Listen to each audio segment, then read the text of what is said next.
નમસ્કાર.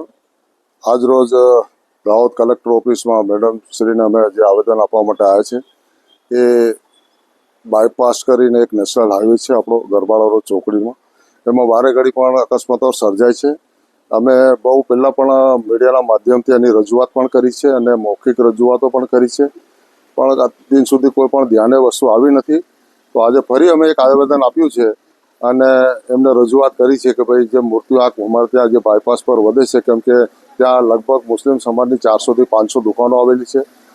ત્યાં અવર જવર માટે રોજના કમસે કમ 3-4 હજાર પબ્લિક અવર જવર કરે છે અને કંઈક ને કંઈક નાનું મોટું અકસ્માતો ત્યાં બનતા જ હોય છે. કોઈક વાર એવો મોટો અકસ્માત બને છે કે કોકના ઘરનો ચિરાગ બુજાઈ જાય છે. એટલે અમે આજે કલેક્ટર સાહેબને આવેદન આપ્યું છે અને ત્યાં તાત્કાલિક એક તો સર્વિસ રોડ અમને બનાવી આપે અને તાત્કાલિક એક તો પોલીસ બેરિકેડ લગાવી અને એને સ્પીડને કંટ્રોલ કરવા માટે જે પણ સદુપયોગ થતું હોય એ સાધનો મૂકે અને તાત્કાલિક આનું નિરાકરણ લાવે. મારું નામ હેમંતભાઈ ચાંદ, વોર્ડ નંબર 6, કાઉન્સિલર, દાહોદ. નમસ્કાર. આજરોજ અમે જિલ્લા કલેક્ટર મેડમને આવેદન આપવા માટે આવ્યા છે. જે નેશનલ હાઈવે બાયપાસ પર ઇન્દોર અમદાવાદ નેશનલ હાઈવે પર વારંવાર જે અકસ્માત સર્જાય છે એના માટે અમે આજે કલેક્ટર મેડમને રજૂઆત કરી છે કે ત્યાં બાજુ તાત્કાલિક પોલીસના બેરિકેડ લગાવવામાં આવે અને જે સર્વિસ રોડની માંગણી છે, વર્ષોથી જે અમારી 2015થી આ જે 4 લેન બાયપાસ બન્યો છે ત્યારે સર્વિસ રોડની માંગણી કરવામાં આવી છે, તો તાત્કાલિક સર્વિસ રોડ બનાવવામાં આવે યા તો અંદર પાસ કરવામાં આવે, ફૂટબ્રિજ બનાવવામાં આવે, જેથી લોકોને જે અકસ્માતનો ભય રહે છે એ અકસ્માતનો ભય ના રહે.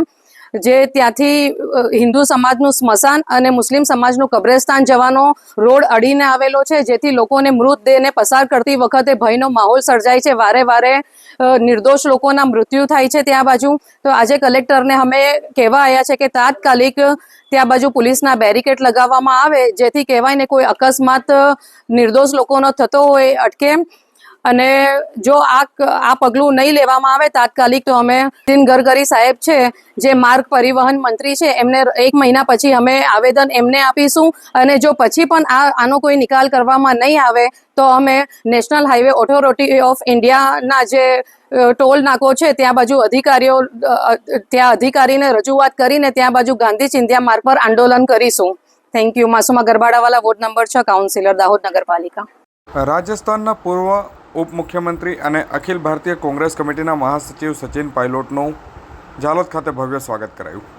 આ તારીખ 13/7/2026 સોમવારના રોજ બપોરે 1 કલાક સુધીમાં રાજસ્થાનના પૂર્વ ઉપમુખ્યમંત્રી અને અખિલ ભારતીય કોંગ્રેસ કમિટીના મહાસચિવ સચિન પાયલોટ આજે ગુજરાતના પ્રવાસે પહોંચ્યા હતા.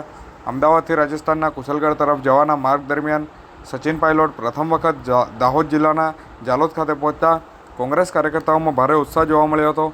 સચિન પાયલોટના સ્વાગત માટે ઝાલોદના મુવાડા નાકા અને ઝાલાવસિયા ચોકડી સહિતના વિસ્તારોમાં કોંગ્રેસના આગેવાનો અને મોટી સંખ્યામાં કાર્યકર્તાઓ વહેલી સવારથી જ એકત્રિત થયા હતા.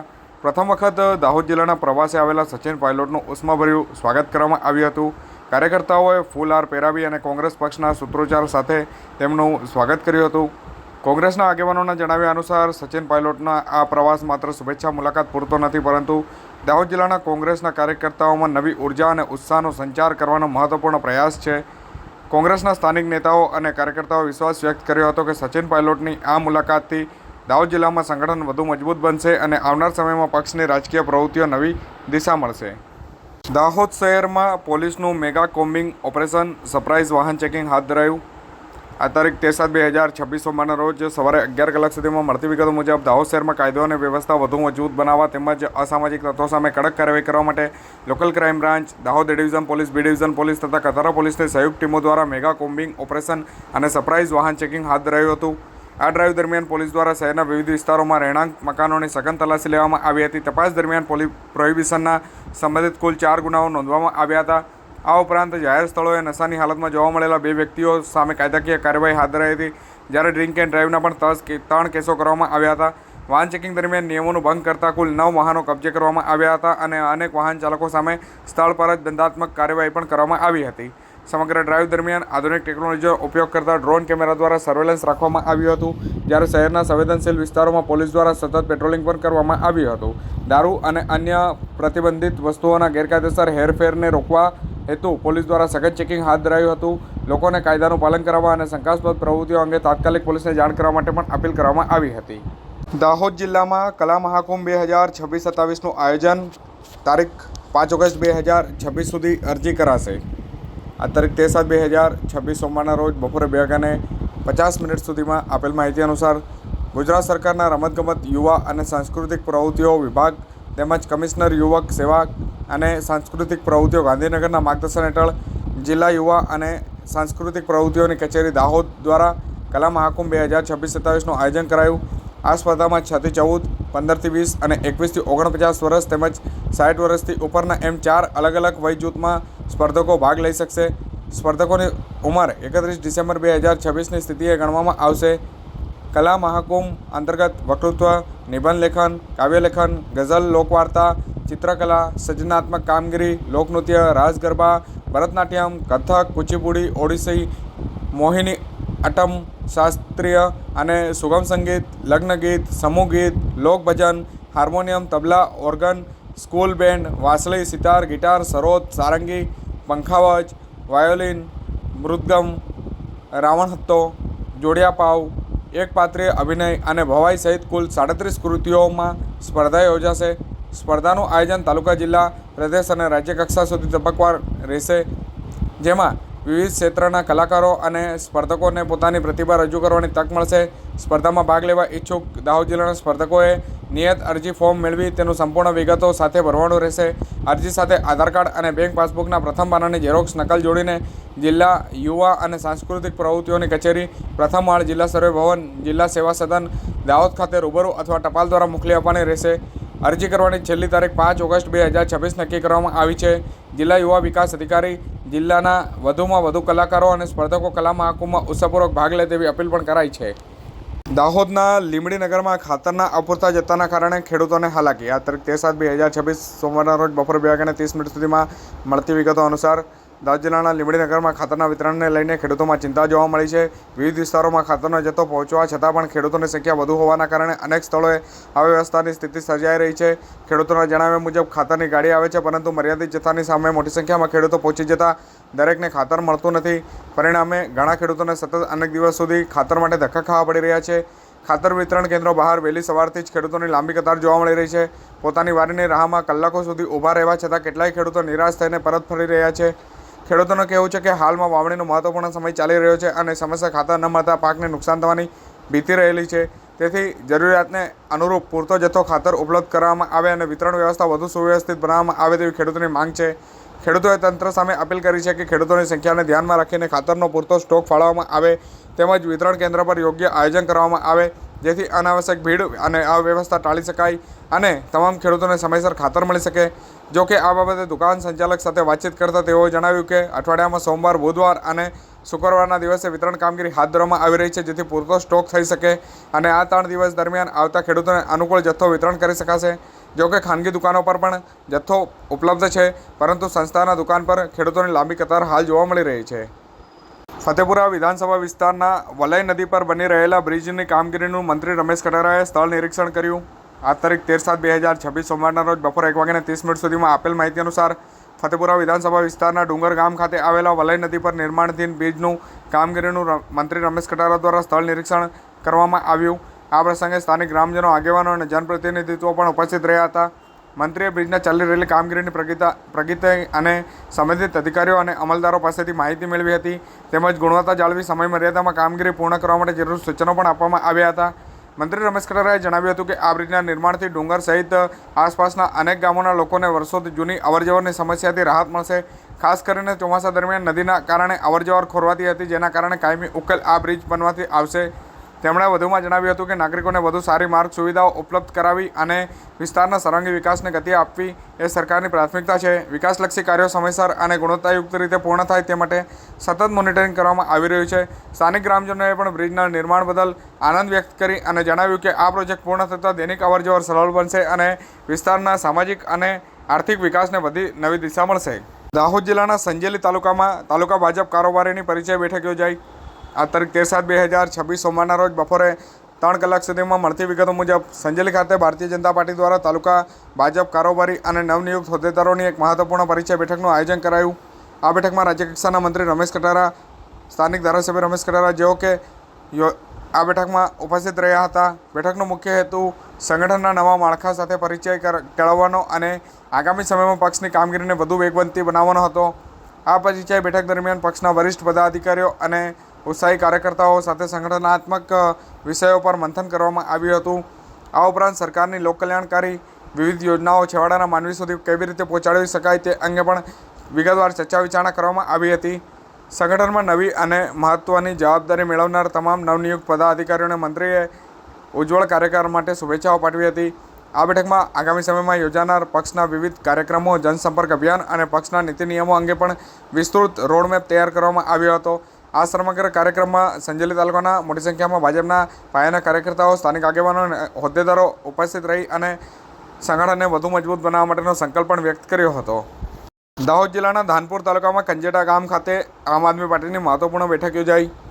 આ તારીખ 13/7/2026 સોમવારના રોજ બપોર 3 કલાક સુધીમાં ધાનપુરના કંજેટા ગામ ખાતે આમ આદમી પાર્ટીની 134 દેવગઢભર્યા વિધાનસભા વિસ્તારની હોદ્દેદારો અને કાર્યકર્તાઓની મહત્વપૂર્ણ બેઠકનું આયોજન કરાયું. બેઠકમાં દિલ્હીના પૂર્વ ધારાસભ્ય દિનેશ મોહનિયા વિશેષ ઉપસ્થિત રહ્યા હતા. તેમના માર્ગદર્શન હેઠળ વર્ષ 2027ની ગુજરાત વિધાનસભા ચૂંટણીને ધ્યાનમાં રાખીને સંગઠન વધુ મજબૂત બનાવવા અંગે વિસ્તૃત ચર્ચા કરવામાં આવી હતી. બેઠક દરમિયાન ભૂ સ્તરે સંગઠનના વિસ્તરણ, નવા કાર્યકરોને જવાબદારીઓ સોંપવા, ગામે ગામ જનસંપર્ક અભિયાનને વધુ સક્રિય બનાવવા તેમજ આગામી ચૂંટણી માટે વ્યૂહરચના અંગે માર્ગદર્શન આપવામાં આવ્યું હતું. દિનેશ મોહનિયાએ કાર્યકર્તાઓને સંબોધતા જણાવ્યું હતું કે પાર્ટીની નીતિઓ અને જનહિતના મુદ્દાઓને દરેક ગામ સુધી પહોંચાડવા માટે સક્રિય રીતે કાર્ય કરવું પડશે. તેમણે કાર્યકર્તાઓને વધુમાં વધુ લોકો સાથે જોડાઈ અને સંગઠનને વધુ મજબૂત બનાવવા આહવાન કર્યું હતું. આ બેઠકમાં દેવગઢભર્યા વિધાનસભા વિસ્તારના આમ આદમી પાર્ટીના આગેવાનો સુનિલ પટેલ, કમલેશ બિલવાડ, ભનુભાઈ જેડી સહિત મોટી સંખ્યામાં હોદ્દેદારો, કાર્યકર્તાઓ ઉપસ્થિત રહ્યા હતા. ઉત્સાહપૂર્ણ વાતાવરણમાં યોજાયેલી આ બેઠકમાં આગામી વિધાનસભા ચૂંટણીને લઈને સંગઠનને વધુ મજબૂત બનાવવા અને પ્રજાના પ્રશ્નોને અસરકારક રીતે લોકો સમક્ષ રજૂ કરવાનો સંકલ્પ વ્યક્ત કરવામાં આવ્યો હતો. દાહોદ જિલ્લાના ધાનપુર તાલુકાના ખલતા ગામે ટીબી મુક્ત ભારત અભિયાન 2.0 અંતર્ગત વિશેષ આરોગ્ય કેમ્પ યોજાયો. આ તારીખ 13/7/2026 સોમવારના રોજ સાંજે 4 કલાક સુધીમાં દાહોદ જિલ્લા આરોગ્ય વિભાગ દ્વારા ધાનપુર તાલુકાના અંતરિયાળ વિસ્તાર ખલતા ગામે તમારા ગામમાં તમારા દ્વાર સુધી હાઈ રિસ્ક વિલેજ ઝુંબેશ અંતર્ગત વિશેષ આરોગ્ય કેમ્પનું આયોજન કરાયું. આ કેમ્પમાં મુખ્ય હેતુ ગ્રામ્ય અને દુર્ગમ વિસ્તારોમાં વસતા નાગરિકોને ટીબી જેવી ગંભીર ચેપજન્ય બીમારીથી સમયસર ઓળખ કરી યોગ્ય સારવાર ઉપલબ્ધ કરાવવાનો હતો. કેમ્પ દરમિયાન પોર્ટેબલ એક્સરે મશીન દ્વારા કુલ 147 હાઈ રિસ્ક લાભાર્થીઓનું ટીબી સ્કેનિંગ કરવામાં આવ્યું હતું. સાથે સાથે લાભાર્થીઓનું વજન, ઊંચાઈ, બ્લડ પ્રેશર અને ડાયાબિટીસ સહિતની સામાન્ય આરોગ્ય તપાસ પણ કરાઈ હતી. એક જ સ્થળે વિવિધ આરોગ્ય સેવાઓ ઉપલબ્ધ થતાં ગ્રામજનોને મોટી રાહત મળી હતી અને આરોગ્ય અંગે જાગૃતિ પણ ફેલાઈ હતી. આ કાર્યક્રમ મુખ્ય જિલ્લા આરોગ્ય અધિકારી ડૉક્ટર ઉદય ટીલાવત, જિલ્લા સહ અધિકારી ડૉક્ટર આર.ડી. પાડે તથા તાલુકા આરોગ્ય અધિકારી ડૉક્ટર બી.પી. રમણના માર્ગદર્શન હેઠળ સફળતાપૂર્વક યોજાયો હતો. કેમ્પને સફળ બનાવવા મેડિકલ ઓફિસર, પીએચસી સુપરવાઇઝરો, community health officer, multipurpose health worker, મહિલા આરોગ્ય કાર્યકરો, આશા ફેસિલિટર અને આશા બહેનોએ સહભાગીતા નોંધાવી હતી. જિલ્લા આરોગ્ય વિભાગે જણાવ્યું હતું કે ગ્રામ્ય વિસ્તારોમાં ટીબી જેવી ગંભીર બીમારીઓને વહેલી તકે ઓળખ અને સમયસર સારવાર માટે ભવિષ્યમાં પણ આવા આરોગ્ય કેમ્પનું આયોજન કરવામાં આવશે, જેથી ટીબી મુક્ત ભારતના સંકલ્પને વધુ મજબૂત બનાવી શકાશે. દાહોદ જિલ્લા કલેક્ટરના અધ્યક્ષસ્થાને પશુપાલન વિભાગની વિવિધ યોજનાઓની સમીક્ષા બેઠક યોજાઈ. આ તારીખ 13/7/2026 સોમવારના રોજ બપોર 3 કલાક સુધીમાં દાહોદ જિલ્લા કલેક્ટર સુરભી ગૌતમના અધ્યક્ષસ્થાને પશુપાલન વિભાગની મહત્વપૂર્ણ ત્રિમાસિક સમીક્ષા બેઠકનું આયોજન કરાયું. બેઠક દરમિયાન પ્રાણી અત્યાચાર નિવારણ સોસાયટીની કામગીરી, મુખ્યમંત્રી ગૌમાતા પોષણ યોજના, district committee of slaughter house તેમજ 10 ગામ ફરતું પશુ દવાખાના એટલે કે GVK સેવાની કામગીરીની વિસ્તૃત સમીક્ષા કરવામાં આવી હતી. સંબંધિત અધિકારીઓ દ્વારા વિવિધ યોજનાઓની પ્રગતિ, લાભાર્થીઓ સુધી પહોંચેલી સેવાઓ અને ચાલુ કામગીરી અંગે માહિતી રજૂ કરી હતી. કલેક્ટરે યોજનાની લાભ વધુમાં વધુ પશુપાલક સુધી સમયસર અસરકારક રીતે પહોંચે તે માટે જરૂરી માર્ગદર્શન આપ્યું હતું.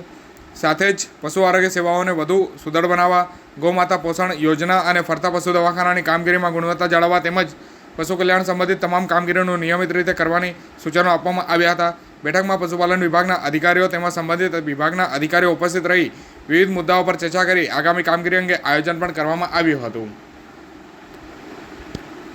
આરટીઓ કચેરી દાહોદ ખાતે રોડ સેફટી અંગે જાગૃતિ અભિયાન હાથ ધરાયું. આ તારીખ 13/7/2026 સોમવારના રોજ બપોર 2 કલાક સુધીમાં દાહોદ આરટીઓ કચેરી ખાતે આવતા અરજદારોને માર્ગ સલામતી અંગે જાગૃત માટે વિશેષ જાગૃતિ કાર્યક્રમનું આયોજન કરાયું. કાર્યક્રમ દરમિયાન રોડ સેફટી ટ્રેનર દ્વારા અરજદારોને ટ્રાફિક નિયમો, સુરક્ષિત વાહન વ્યવહાર અને માર્ગ અકસ્માતથી બચવાના ઉપાયો અંગે માહિતી આપવામાં આવી હતી. આ ઉપરાંત માર્ગ સલામતી અંગેના પેમ્પલેટનું પણ વિતરણ કરવામાં આવ્યું હતું, જેથી લોકો ટ્રાફિક જાગૃતિ નિયમના વધુ માહિતગાર બને. વાહન ચલાવતી વખતે હેલ્મેટ પહેરવાનું મહત્ત્વ સમજાવી 2 પૈયા વાહનો વખતે પોતાની અને પરિવારની સુરક્ષા માટે હંમેશા ISI માર્કવાળું હેલ્મેટ પહેરવાની અપીલ કરવામાં આવી હતી. આરટીઓ વિભાગ દ્વારા માર્ગ અકસ્માતો ઘટાડવા લાવવા અને સુરક્ષિત વાહન વ્યવહાર અંગે જનજાગૃતિ ફેલાવવાના હેતુથી આવા જાગૃતિ કાર્યક્રમો સતત યોજવામાં આવી રહ્યા છે. દાહોદ જિલ્લા કલેક્ટરના અધ્યક્ષસ્થાને હેલ્થ ગવર્નિંગ બોડીની બેઠક યોજાઈ. આ તારીખ 13/7/2026 સોમવારના રોજ સાંજે 4:30 સુધીમાં આપેલ માહિતી અનુસાર દાહોદ જિલ્લા કલેક્ટર સુરભી ગૌતમના અધ્યક્ષસ્થાને આરોગ્ય શાખા હસ્તકની હેલ્થ ગવર્નિંગ બોડીનું મહત્વપૂર્ણ બેઠક યોજાઈ. બેઠક દરમિયાન દાહોદ જિલ્લાના આરોગ્ય વિભાગની વિવિધ યોજનાઓ અને સેવાઓની કામગીરીની સમીક્ષા કરવામાં આવી હતી. વિવિધ આરોગ્ય કાર્યક્રમોની પ્રગતિ, આરોગ્ય સેવાઓની ઉપલબ્ધતા, દર્દીઓને મળતી સુવિધાઓ તેમજ પેન્ડિંગ કામગીરી અંગેની સંબંધિત અધિકારીઓ પાસેથી વિગતવાર માહિતી લેવામાં આવી હતી. કલેક્ટરે આરોગ્ય સેવાઓ વધુ અસરકારક અને ગુણવત્તાયુક્ત રીતે લોકો સુધી પહોંચે તે માટે જરૂરી માર્ગદર્શન આપ્યું હતું. સાથે જ સરકારી આરોગ્ય યોજનાઓનો લાભ જિલ્લાના દરેક લાભાર્થીઓ સુધી પહોંચે અને આરોગ્ય કેન્દ્રમાં જરૂરી સુવિધાઓ જળવાઈ રહે તે માટે સંબંધિત અધિકારીઓને જરૂરી સૂચનો માર્ગદર્શન આપવામાં આવ્યું હતું. બેઠકમાં આરોગ્ય વિભાગના અધિકારીઓ તેમજ સંબંધિત વિભાગના અધિકારીઓ ઉપસ્થિત રહ્યા હતા અને વિવિધ મુદ્દાઓ પર ચર્ચા કરી આગામી કામગીરી અંગે આયોજન કરવામાં આવ્યું હતું.